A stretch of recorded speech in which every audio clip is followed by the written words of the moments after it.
ये हम पहुंच चुके हैं गौरी शंकर मंदिर, जिसको हम 64 योगिनी मंदिर भी कहते हैं यहाँ पर।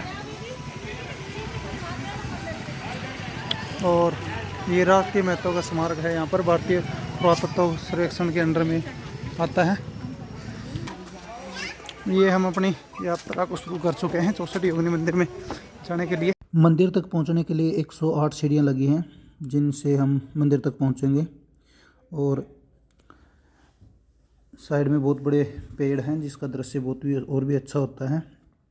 और यहाँ पर इन सीढ़ियों से अगर नीचे हम देखते हैं तो पूरा बेड़ाघाट यहाँ पर दिखाई देता है। सामने जो मंदिर दिखाई दे रहा है, बहुत ही खूबसूरत दृश्य यहाँ से दिखाई देता है। और अब हम पहुँच चुके हैं 64 योगिनी मंदिर, जो जबलपुर बेड़ाघाट पर स्थित है। और ऐसे ही भारत में टोटल 4 मंदिर हैं, जो 3 जब मध्य प्रदेश में और एक उड़ीसा के हीरापुर में है। और मध्य प्रदेश में एक भेड़ाघाट पर, दूसरा खजुराहो में और एक मुरैना में स्थित है। और अब हम हैं भेड़ाघाट के 64 योगिनी मंदिर में, जिसके 2 प्रवेश द्वार है, एक को बंद कर दिया गया है और इस एक छोटा सा प्रवेश द्वार है, जिससे हम 64 योगिनी मंदिर में प्रवेश किया है। और देखिए सामने हमें 64 योगिनी मंदिर का, गौरी शंकर का मंदिर दिखाई दे रहा है। और ये सारी की सारी 64 योगिनियों के कक्ष यहाँ पर हैं। सारी देवी यहाँ पर विराजमान हैं अपनी अपनी मुद्रा में, जिनके सभी के उनके सामने नाम अंकित हैं। इन 64 योगिनियों के साथ में और भी देवताओं की मूर्ति और कक्ष हैं, इसलिए यहाँ पर बाहर टोटल जो मूर्तियाँ हैं वो 95 हैं, 85 बार हैं और 10 मंदिर में हैं। तो यहाँ पर टोटल मूर्तियाँ बन जाती हैं 95, 85 बाहर, 10 अंदर, 95। और ये जो मंदिर आप देख रहे हैं, इस मंदिर पहले छत नहीं थी। गुजरात की महारानी गौसल देवी ने इसकी छत का निर्माण करवाया था।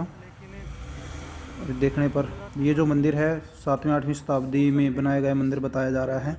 और यहाँ पर जो मूर्तियाँ रखी गई हैं वो कुषाण काल की भी रखी गई हैं यहाँ पर मूर्तियाँ। और ये सामने हम देख रहे हैं शिवलिंग और एक बहुत बड़ा घंटी।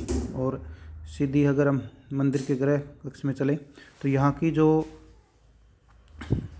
मूर्ति रखी गई है वो विश्व की एकमात्र मूर्ति है, जो पार्वती के साथ में भोलेनाथ की जो नंदी पर मूर्ति है वो एकमात्र मूर्ति है। और सारी योगिनियाँ जो यहाँ पर विराजमान हैं वो 64 योगिनी यहाँ पर विराजमान है, जिनको केंद्र में रखते हुए यहाँ पर तंत्र मंत्र के लिए पूजा की जाती थी। और इन मूर्तियों को औरंगजेब काल में नुकसान भी पहुँचाया गया है। और बताया जाता है जब औरंगजेब ने यहाँ पर आक्रमण किया था तो बाहर की मूर्तियों को तो उसने नुकसान पहुँचा दिया, लेकिन गृह कक्ष में जो मूर्तियाँ रखी गई हैं शंकर भगवान की, उनको वो नुकसान नहीं पहुंचा पाए। जब वहां पर पहुंचने की उन्होंने कोशिश की तो कहते हैं भगवान शंकर के चरणों से दुख धारा बहने लगी और मधुमक्खियाँ, बिच्छू और सांपों ने उनकी सेना पर आक्रमण कर दिया, जिससे वो गर्भगृह में रखी मूर्ति को किसी प्रकार का कोई नुकसान नहीं पहुंचा पाए। लेकिन भारत की बहुत सारी मूर्तियों को यहाँ पर नष्ट किया गया है और ये उनके द्वारा भारतीय संस्कृति को नष्ट करने का एक प्रयास था।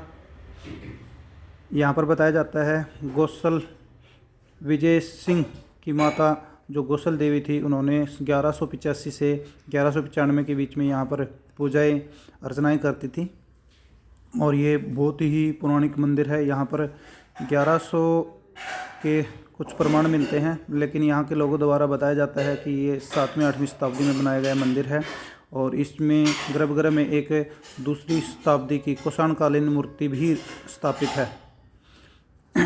बहुत ही अद्भुत ये मंदिर है और इतना पौराणिक मंदिर हमें बहुत ही कम देखने को मिलते हैं, लेकिन बहुत अच्छी सौंदर्य है, लेकिन अपने इतिहास को समेटे हुए है ये पूरा मंदिर। लेकिन कुछ नुकसान पहुंचाया है साथ में। अगर हम यहाँ पर देखें तो बहुत सारी मूर्तियों को यहाँ पर लगभग नष्ट ही कर दिया गया है आक्रमणकारियों के द्वारा।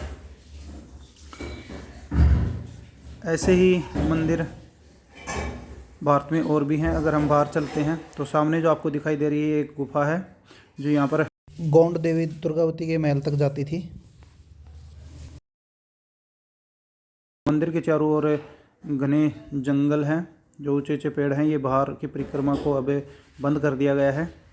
मंदिर के बाहर की परिक्रमा अभी थी, लेकिन अब ये देखिए कितना अच्छा दृश्य यहाँ पर है।